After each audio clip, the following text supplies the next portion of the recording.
A lot of Christians have no idea what Ellen G. White really said, because they only read her scrubbed writings. On this video, I'll reveal some of the shocking things she said, things that will make you question if she's a true prophet. We're going to listen to her in her own words.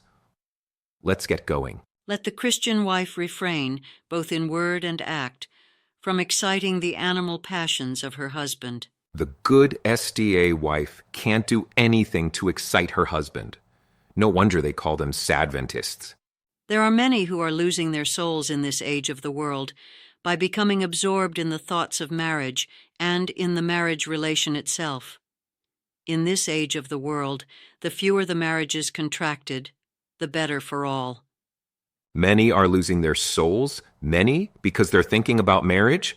And here I thought, from reading my Bible, that marriage was a good thing. The time is and has been for years that the bringing of children into the world is more an occasion of grief than joy. Satan controls these children. The time has come when they that have wives be as though they had none. It is really not wise to have children now. Why don't SDA leaders inform Sadventists to obey their spirit of prophecy and stop having marital relations? They should tell them to cut out the first page of their Bible, where it says to be fruitful and multiply. There should be no intermarriage between the white and the colored race. What? Excuse me? No interracial marriages? I've seen plenty of SDA interracial marriages. Do SDA pastors know they're ignoring divine instructions from their spirit of prophecy? In heaven there will be no color line, for all will be as white as Christ himself. Everyone in heaven is going to have white skin. Really? Are you serious? The colored people should not urge that they be placed on an equality with white people. Why not? Thank God for the Quakers. Unlike Ellen, the Quakers cared about equality. They fought hard against discrimination, even though they had no prophet leading them. Without a prophet, they had the good sense to fight for equality.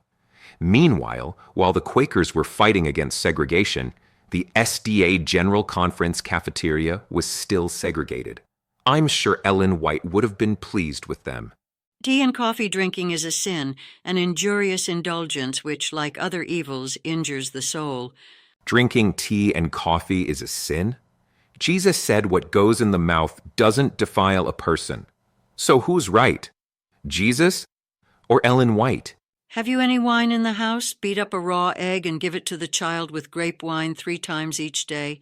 Ellen's home remedy for a sick child is wine and a raw egg.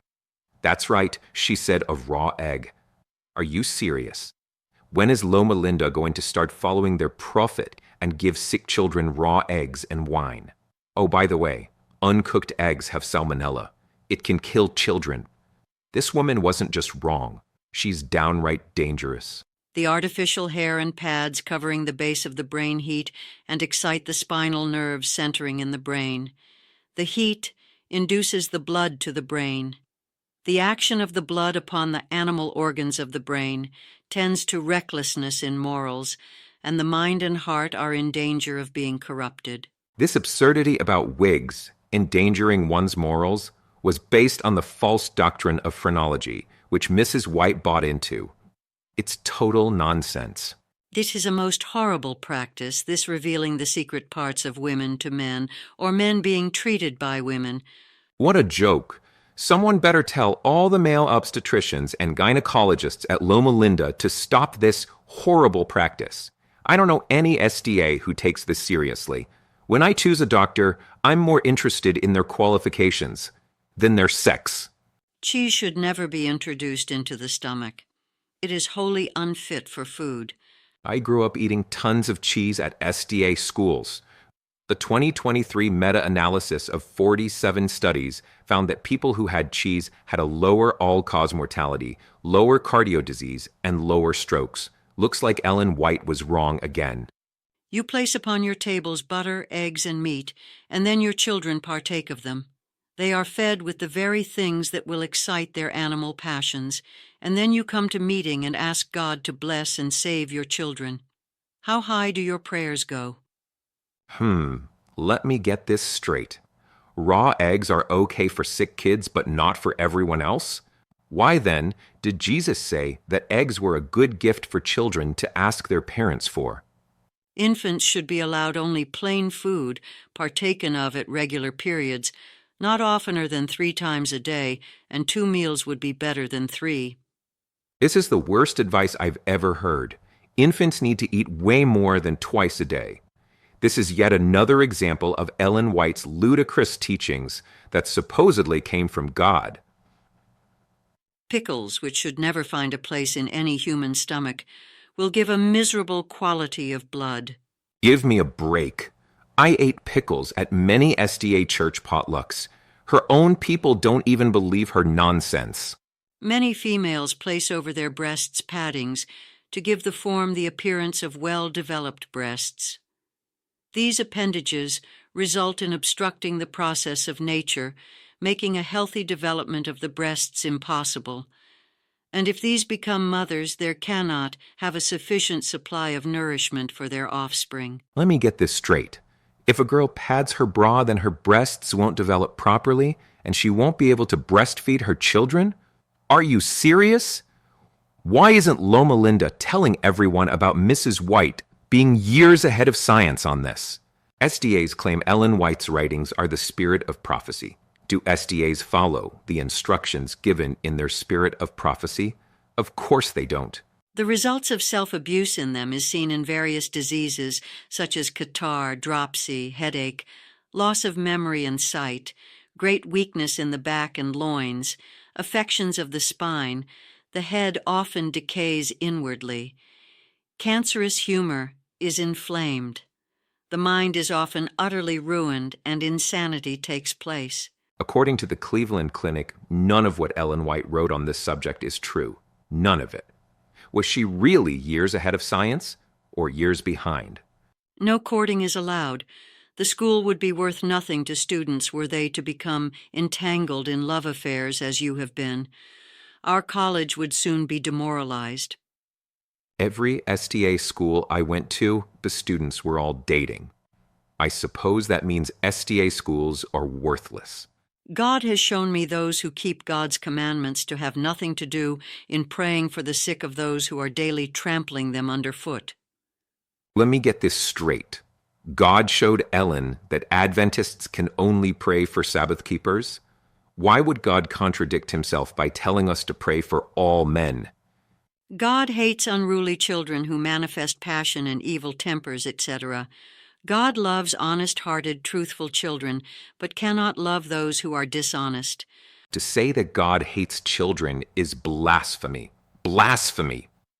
A man who does not love manual labor is naturally easy, and indolent will never make a successful preacher. Someone needs to make sure all SDA preachers love manual labor, or else they should be defrocked for disobeying Ellen. Satan chooses women, for he can use them more successfully than he can men. Well, I guess that explains how Satan was able to use Ellen to teach falsehoods. Some women have naturally small waists, but rather than regard such forms as beautiful, they should be viewed as defective. Now, did Ellen say that because God whispered it in her ear, or because she looked in the mirror and saw her own waist? The small bonnets exposing the face and head show a lack of modesty. It is a common thing to see the dress raised 1/2 of a yard, exposing an almost unclad ankle to the sight of gentlemen, but no one seems to blush at this immodest exposure. Oh my goodness gracious, a naked ankle. Help! The loyal angels hasten speedily to the Son of God and acquaint him with what is taking place among the angels. According to Ellen, Jesus isn't omniscient. He has to have white-skinned angels telling him what's happening in heaven. I have advised piano tuners, telling them that unless they change their business, they would have to deal with insanity. Why don't SDAs alert the authorities that tuning pianos makes people insane? If the authorities ask for evidence, SDAs can just tell them their prophet was years ahead of science. Never can the proper education be given to the youth unless they are separated a wide distance from the cities. Thanks, Ellen. I get it now. That explains why my SDA education sucked so badly. Satan's power upon the human family increases. If the Lord should not soon come and destroy his power, the earth would soon be depopulated. Okay, let's do the math on this false prophecy. When she wrote this, there were about 1.5 billion people on Earth. Today there are 8 billion. Wrong again, Ellen. Slavery will again be revived in the southern states, for the spirit of slavery still lives. Who seriously believes this false prophecy? Sorry, Ellen. You were wrong again. It is a sin to be sick, for all sickness is the result of transgression. If any among us are sick, let us not dishonor God by applying to earthly physicians, but apply to the God of Israel. I have to wonder how many people died because they refused to visit a physician thinking it was God's will. If it's a sin to be sick, then Ellen must be mighty sinful, because she was sick all the time. Since the flood, there has been amalgamation of man and beast, as may be seen in certain races of men. Please tell me, which races are an amalgamation? With the approval of the whites, Uriah Smith explained, such cases as the wild Bushmen of Africa, some tribes of the Hottentots, and perhaps the Digger Indians of our own country. Really? Can SDA scientists please confirm this? Hey folks, I have a bunch more of these, so if you like this, let me know and I'll make another video. I got the material from Brother Anderson's website, so unlike Ellen White, I give credit where credit is due. This is Tom Swift signing off.